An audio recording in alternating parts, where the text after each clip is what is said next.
श्री राधाकृष्ण दोस्तों, आप सभी का आपके अपने चैनल पॉजिटिव अप्रोच अकेडमी में एक बार फिर से स्वागत है। मेरा नाम नितेश भारद्वाज है और आप सभी पॉजिटिव अप्रोच अकेडमी का एस्पायरेंट्स हैं। तो जैसा कि आप सभी जानते हैं, आपके लिए रोज शाम को 9 बजे यह सीरीज आपके लिए चलाई गई है, प्रैक्टिस सीरीज। आज की इस क्लास में डिस्कस करेंगे मैथमेटिक्स के इंपॉर्टेंट एमसीक्यू, जो commission examination point of view से बहुत ज्यादा इंपॉर्टेंट है। खुद को भी एनालाइज करना है, मेरे सॉल्व करने से पहले क्वेश्चन खुद भी सॉल्व करने हैं, उसके बाद उसका जो है सोल्यूशन देखना है। तो चलिए भाई, बिना वक्त गवाए आज के सेशन को शुरू करते हैं। हो जाइए कॉपी पेन लेके तैयार, हर क्वेश्चन को अपने हाथ से लिखना है ताकि वो एग्जाम तक याद रहे। ठीक है, चलिएगा। सबसे पहला एमसीक्यू आपकी स्क्रीन के ऊपर ये रहा। देखिए, बड़े ध्यान से क्वेश्चन देखिएगा। Integration sine of log x बटे x d x is option number A B C D. Integration बोला है।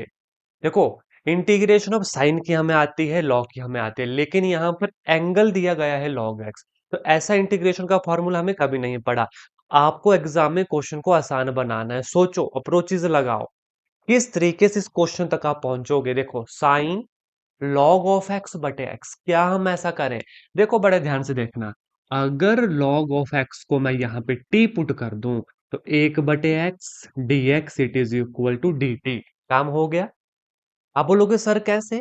देखो भाई, लॉग एक्स की जगह टी और 1/x डी एक्स वो तो डी टी। तो ये पूरा क्वेश्चन किस में रिड्यूस हो गया? देखो, integration sine of t 1/x d x. देखो, 1/x डी एक्स ये बन गया डी टी।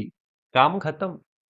काम खत्म। हाँ, यहाँ पे काम बढ़ता तब अगर लिमिट्स भी होती। लिमिट्स होती तो लिमिट भी चेंज करना पड़ती है जब वैल्यू पुट की जाती है। ठीक है, अब आपको इसकी इंटीग्रेशन आती है, minus cos of T D T. ठीक, यहाँ पे डी टी अब नहीं आएगा, प्लस सी आएगा। ठीक, where c is the integration constant. What is t? भाई टी माना था लॉग एक्स, तो माइनस कॉस ऑफ, ये कॉस से है ना, minus cos of log of x plus c will be right answer. कौन सा ऑप्शन है? Minus cos of log of x plus c will be right answer. हमने क्या किया? सबसे पहले हमने देखा कि किस फार्मूला से क्वेश्चन आसान बनेगा। आपको एग्जाम में ऐसे ही देखना पड़ेगा। सबसे पहले डायरेक्ट देखो इंटीग्रेट करके, नहीं हो रहा, फिर देखो क्या मैं पुट करूं कि इंटीग्रेशन आसान बन जाए, तो बस फिर काम हो गया। नेक्स्ट एमसीक्यू के ऊपर देखो, क्वेश्चन क्या है, ध्यान से पढ़ना क्वेश्चन। ठीक है, integration 0 to 1 tangent inverse x over 1 + x² dx। अगर आपने अच्छे से इंटीग्रेशन पढ़ी हुई है, इंटीग्रेशन की दो दो प्लेलिस्ट चैनल के ऊपर है, एक इंटीग्रेशन नॉर्मल और दूसरा इंटीग्रेशन 2.0, यानी दूसरी बार फिर से अच्छे से पढ़ाया है। दोस्तों, एप्लीकेशन ऑफ इंटीग्रेशन, इंटीग्रेशन को बड़े ध्यान से देखो, ये मेजर टॉपिक है, 10 से 12 क्वेश्चन एग्जाम में आते हैं। ठीक है, टेंजेंट इनवर्स एक्स देख के पता लग रहा है कि डिफरेंशिएशन ऑफ इस टेंजेंट इनवर्स एक्स होता है 1 + x²। तो इसमें सीधा पुट कर दो, डायरेक्ट पुट कर दो क्या? टेंजेंट इनवर्स एक्स को टी पुट कर दो, तो 1/1 + x² dx किसके बराबर आ गया? टी के बराबर आ गया। हो गया काम। हो गया काम। अब देखो, 0 to 1 टेंजेंट इनवर्स, बड़े ध्यान से देखो, टेंजेंट इनवर्स एक्स को टी माना है, दूसरे को डी टी माना है। अभी हमने बात की, अगर लिमिट होगी तो लिमिट चेंज होती है, बस वो खास ख्याल रखना। देखो, अब यहाँ पे लिमिट है 0 से 1, ये हमने पुट किया, तो जब x हमारे पास 0 था तो t हमारे पास क्या होगा? Tangent 0 that is 0। जब x हमारे पास 1 था, जब x हमारे पास 1 था तो t कितना होगा? Tangent inverse 1 that is 45 degree. कितना? π/4। तो लिमिट अब क्या बनी? 0 जब था तब लिमिट बनी 1, माफी चाहूंगा 0। ठीक है, और जब x 1 था तो t कितना बना? π/4। क्यों? क्योंकि जब पहले क्वेश्चन x में था तो x की लिमिट थी, अब हमने क्वेश्चन को रिड्यूस किया t में, तो t की लिमिट्स हमें चाहिए। बस इसी बात का खास ख्याल रखना कि जब भी किसी भी क्वेश्चन में हम फंक्शन को चेंज करते हैं, पुट करते हैं, तो जिसमें हमने चेंज किया, जैसे t में हम चेंज कर रहे हैं, तो t की लिमिट्स हमें निकालनी है, बस ये याद रखना हमेशा। अब हो गया 0 से π/4 t डॉट डी टी। अब ये तो आपके बाएं हाथ की दाई उंगली का खेल है। कितना बन गया? टी स्क्र बटे 2, 0 to π/4। ठीक है। अब zero upper limit minus lower limit, upper limit कितनी है पाई बटे 4, तो कितना बन गया पाई स्केयर बटे 16, 16 गुना 2 32 minus zero, square unit will be right answer अगर एरिया होता, अदरवाइज ये डायरेक्ट हो गया कितना pi square over 32। Question clear, एक बार फिर से समझा दूं अच्छे से। आ जाओ, कॉपी पेन छोड़ दो, अब बड़े ध्यान से सुनना। जैसे ही इंटीग्रेशन का क्वेश्चन आएगा सबसे पहला आपके पास स्टेप होगा कि क्या वो डायरेक्ट सॉल्व हो रहा है, नहीं हो रहा।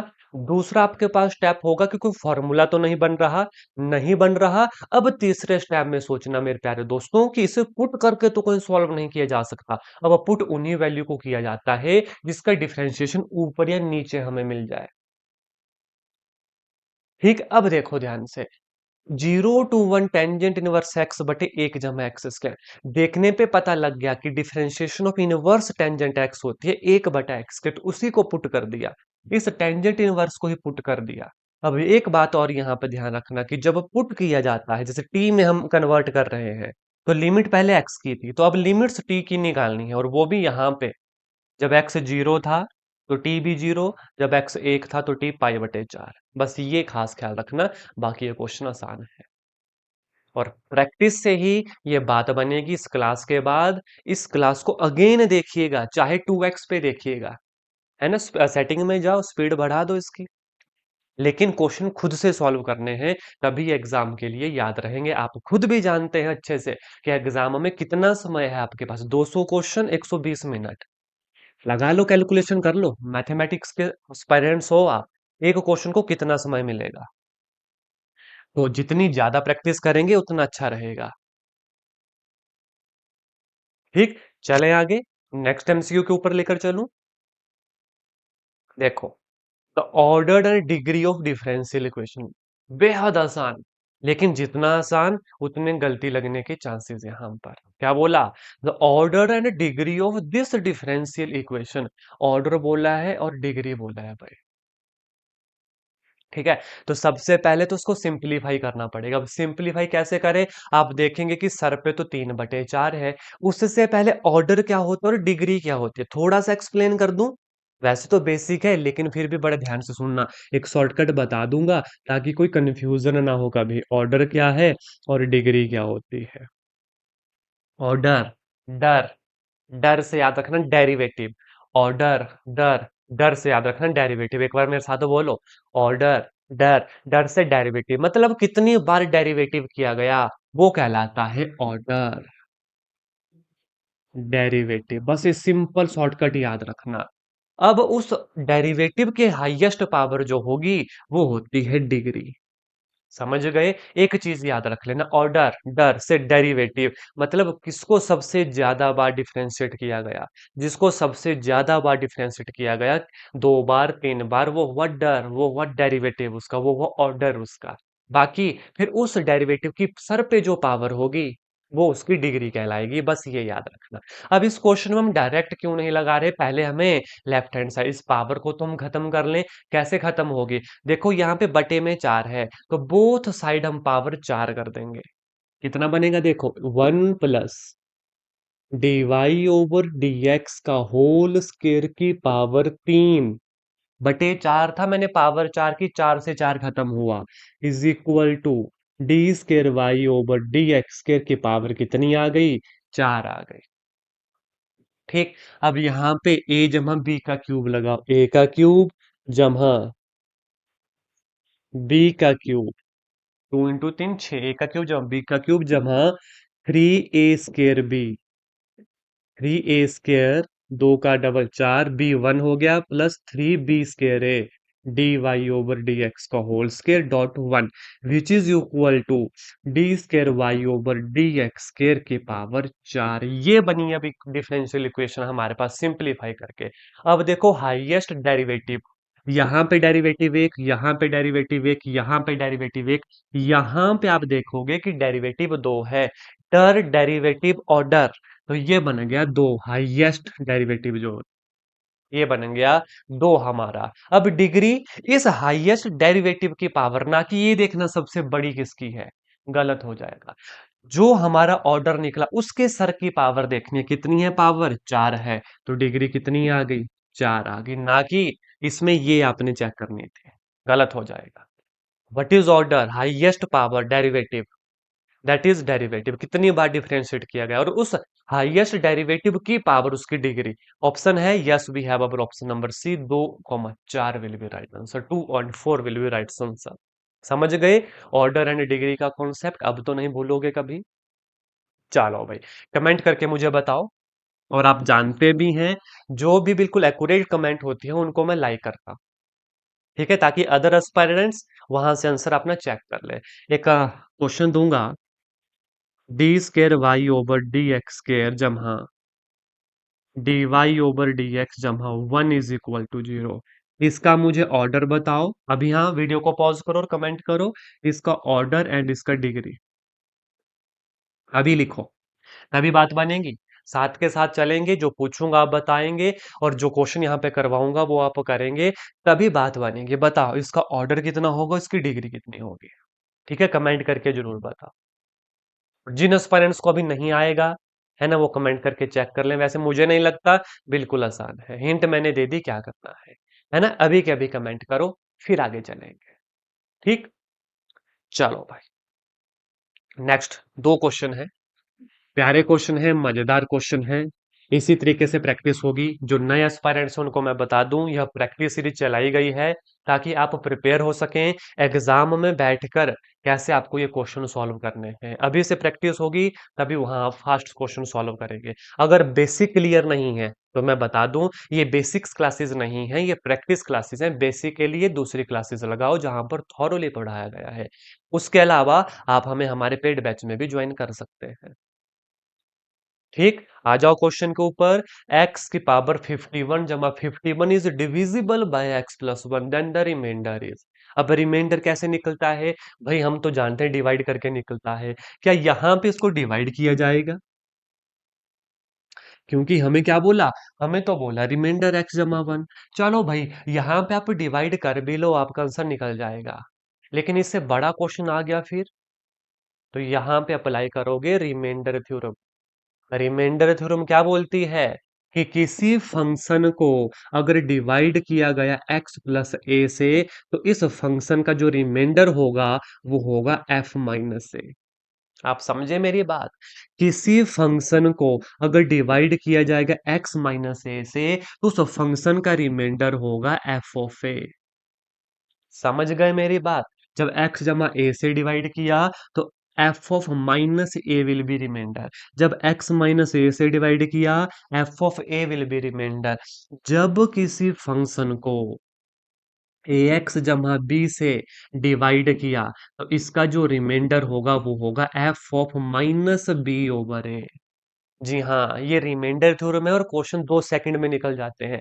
आपको डिवीजन की जरूरत नहीं, आपको डिवीजन की जरूरत नहीं। करें, करें देखें शॉर्टकट लगा के। चलो देखो भाई, x की पावर 51 जमा 51 इज डिविजिबल बाय x जमा 1, तो रिमाइंडर क्या होगा, f ऑफ माइनस 1 हमारा रिमाइंडर होगा। लो, काम खत्म, काम खत्म हो गया भाई। r is equal to f o minus 1 हो गया। चलो करो, माइनस एक की पावर 51 जमा 51 that is equal to 50 will be right answer, option number d will be right answer. ऐसे बहुत क्वेश्चन पूछे जाते हैं एग्जाम में, तो रिमाइंडर थ्योरम का पता होना चाहिए। एक और क्वेश्चन देता हूं, कमेंट करके बताइएगा।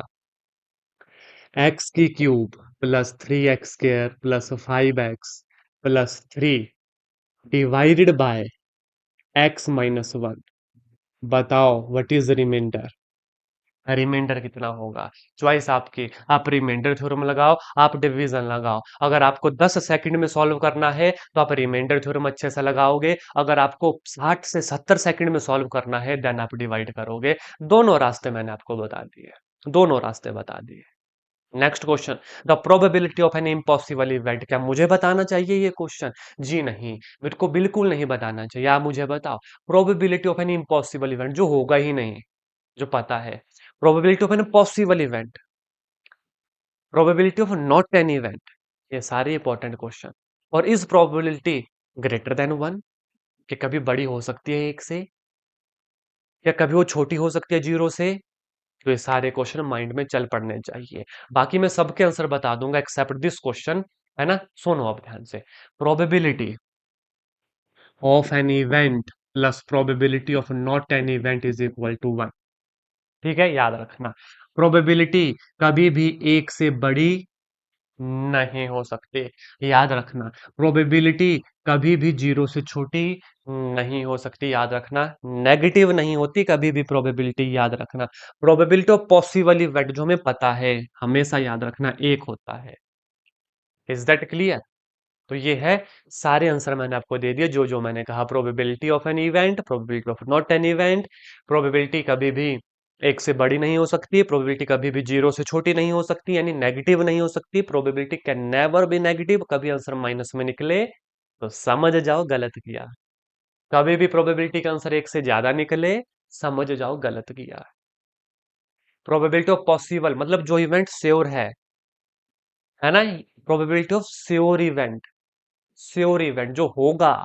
पॉसिबल का लिए तो नॉर्मल फॉर्मूला है, प्रोबेबिलिटी ऑफ पॉसिबल इवेंट भी, हाँ कोई इवेंट होगा। Probability of sure event is one. Probability of impossible event, option number एक zero, less than zero, option number D greater than zero. ये आंसर आप मुझे कमेंट करके बताएंगे। ठीक, चलूं आगे, आगे चलें।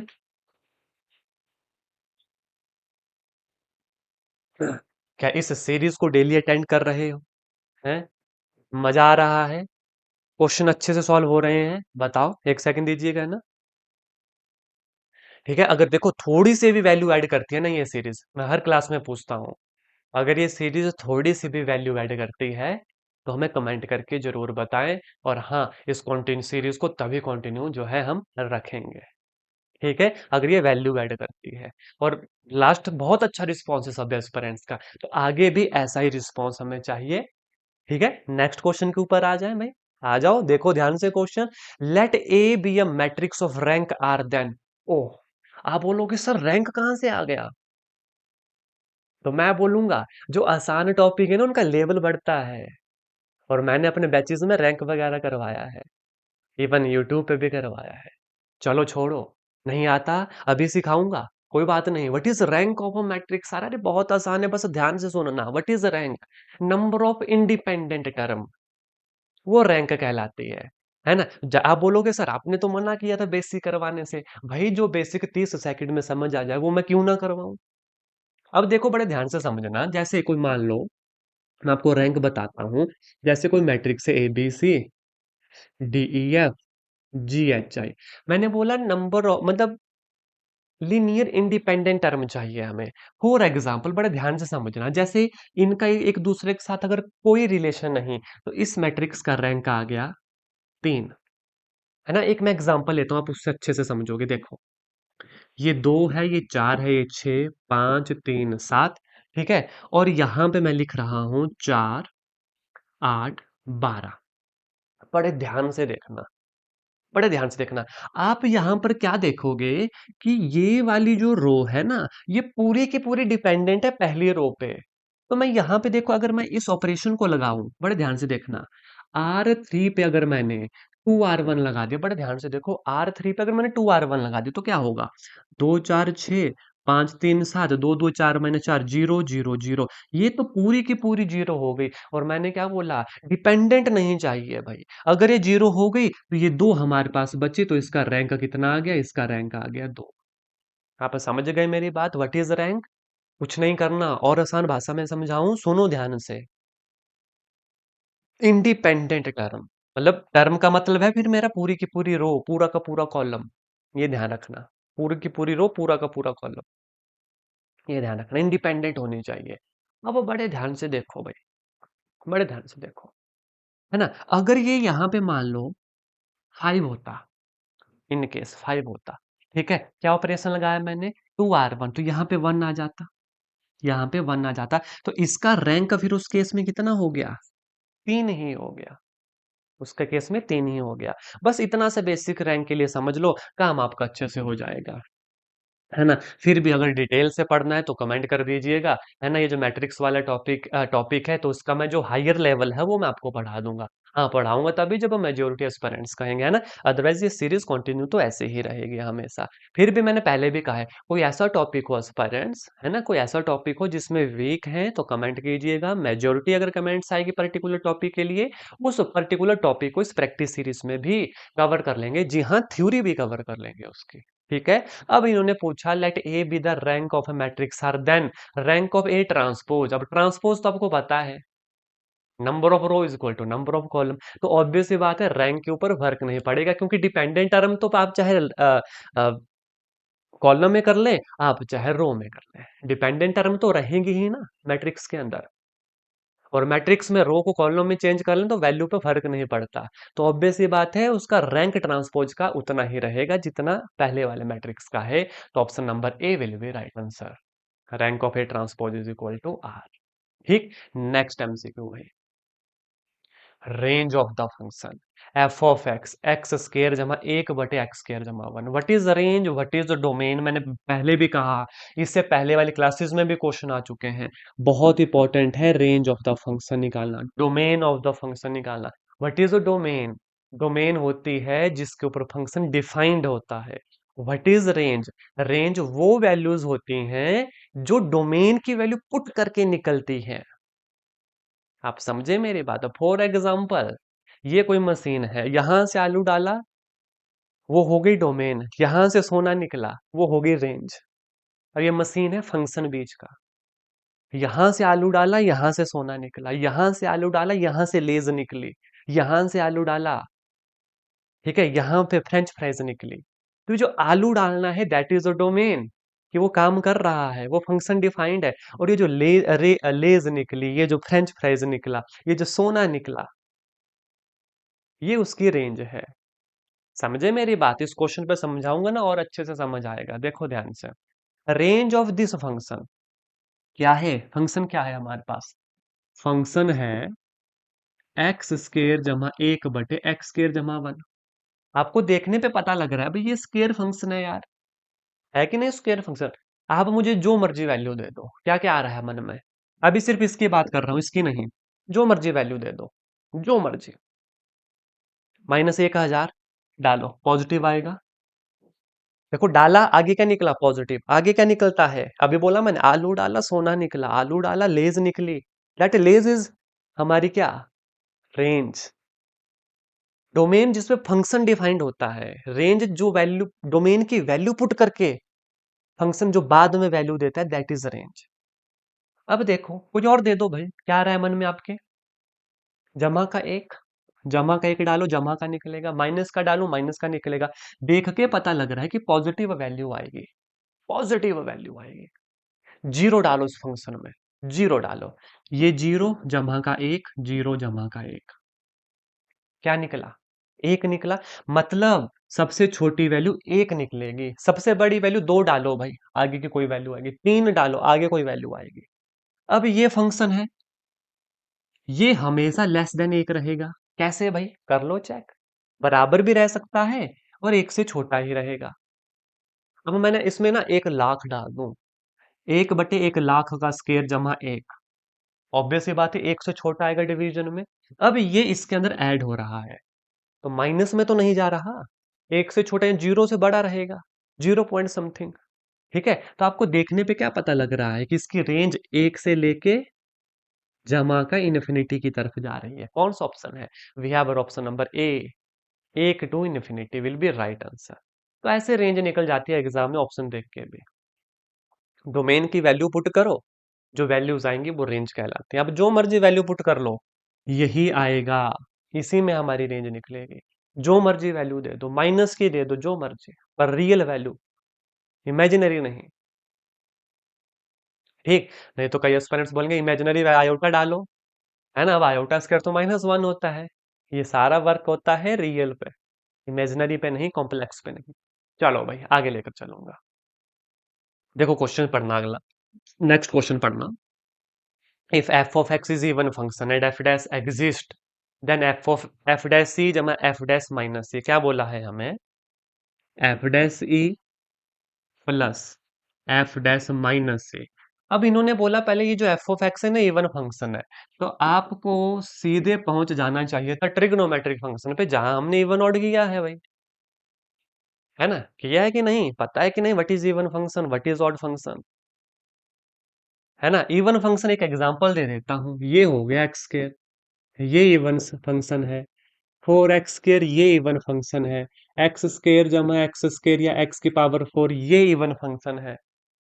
ठीक है, अब बहुत डिटेल में नहीं जाऊंगा, तब तो ये क्लास फिर पूरी बहुत लंबी बन जाएगी, है ना? What is odd function, minus x की क्यूब, है ना? साइन ऑफ एक्स, ये सारे ऑड फंक्शन, और ये कॉस ऑफ एक्स ये इवन फंक्शन है। ठीक है, अगर देखो दोस्तों बड़े ध्यान से सुनो, अगर आपको ये दिक्कत आ रही है what is even function, what is odd function, integration में दिक्कत आ रही है, तो मैं आपको सजेस्ट करूंगा इस प्रैक्टिस सीरीज से पहले बेसिक्स क्लासेस जरूर देखें हमारे, है ना? बेसिक स्ट्रांग होंगे तब ये प्रैक्टिस सीरीज बहुत आसान लगेगी। ठीक है, अब देखो मैं इसका एग्जांपल लेके चलूंगा। इसका डेरिवेटिव क्या होता है, 2x। ठीक है, 2x हो गया, तो एफ डैश ई जमा एफ डैश माइनस ए, तो कितना बन गया, 2e minus 2e which is equal to 0 भाई। जो मर्जी वन फंक्शन ले लो, जीरो निकलेगा, option number A will be right answer, अगर ये वाली कंडीशन हमें दी गई है, अगर ये वाली कंडीशन हमें दी गई है। समझ गए? समझ गए? है प्यारे क्वेश्चन, सोचने पे मजबूर किया है। सीरीज अच्छी लगी तो वीडियो को लाइक जरूर करो और कमेंट में यस जरूर करें, है ना? आपकी ये छोटी सी कमेंट ना हमें भी नेक्स्ट क्लास के लिए मोटिवेट करती है कि जी हाँ, गैप नहीं डालना है, डेली क्लासेस लानी है। अगर देखो दोस्तों, ऐसे डेली हम 10-10 15-15 क्वेश्चन भी करते रहें, ध्यान से सुनना, 100 दिन भी कर लिए तो कितने हो गए?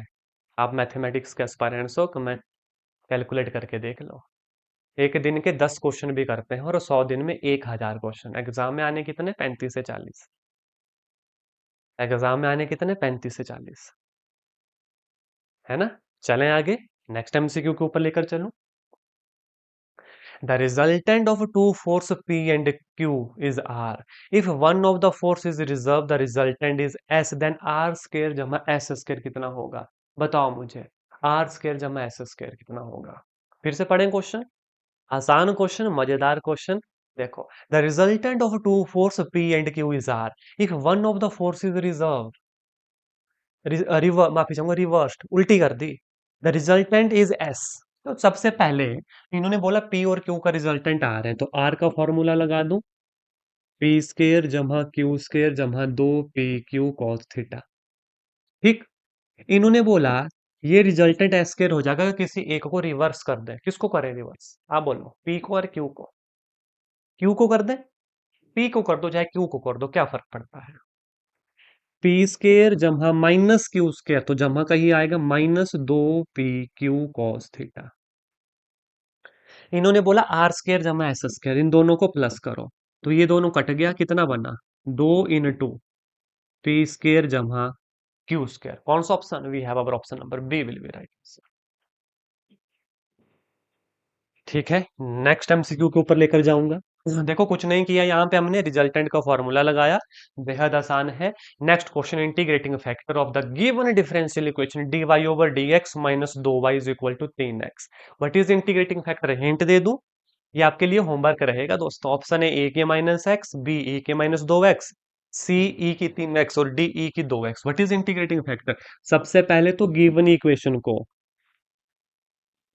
कंपेयर करो भाई दिस डिफरेंशियल इक्वेशन से। तो व्हाट इज इंटीग्रेटिंग फैक्टर, ई की integration P dot D x, ये निकाल के आपको देना है, ई की integration P dot D x. ठीक है, तो ये क्वेश्चन आपका होमवर्क रहेगा। आशा करता हूं जितने क्वेश्चन आज हमने बताए आपको अच्छे से ये समझ आ गए होंगे। फिर भी कहीं पे डाउट है ना, हमें कमेंट करके जरूर बताइएगा। कोई पर्टिकुलर टॉपिक आपको पढ़ना है, कमेंट करके जरूर बताइएगा, है ना? तो उस टॉपिक की थ्योरी भी हम यहाँ पे जरूर डिस्कस करेंगे। तो चलिए ठीक है, आज के इस प्रैक्टिस सीरीज में इतना ही, मिलूंगा आपसे कल इसी समय 9 बजे आपकी इस क्लास में। और जो नए एस्पायरेंट्स हैं, पुराने वालों को तो सब कुछ पता है, जो नए एस्पायरेंट्स हैं उनको मैं बता दूं, हमारे चैनल के माध्यम से कमीशन की प्रिपरेशन करवाई जाती है, यूट्यूब के ऊपर भी as well as paid batches पर भी। पेड बैचेस में आपको इस दिए गए व्हाट्सएप नंबर के ऊपर मैसेज करना है, टेलीग्राम के ऊपर सभी हमें ज्वाइन कर लें, है ना, ताकि वहां पर यूट्यूब के ऊपर वीडियो आने से पहले लिंक प्रोवाइड करवा दिया जाता है। और जो भी नोटिफिकेशन देनी होती है आपको टेलीग्राम के माध्यम से मिल जाएगी। ठीक है दोस्तों, आज के सेशन में हम इतना ही करेंगे। धन्यवाद। मिलूंगा आपसे कल नए क्वेश्चन के साथ। तैयार रहिएगा 9 बजे कॉपी पेन लेके। जय हिंद, जय भारत।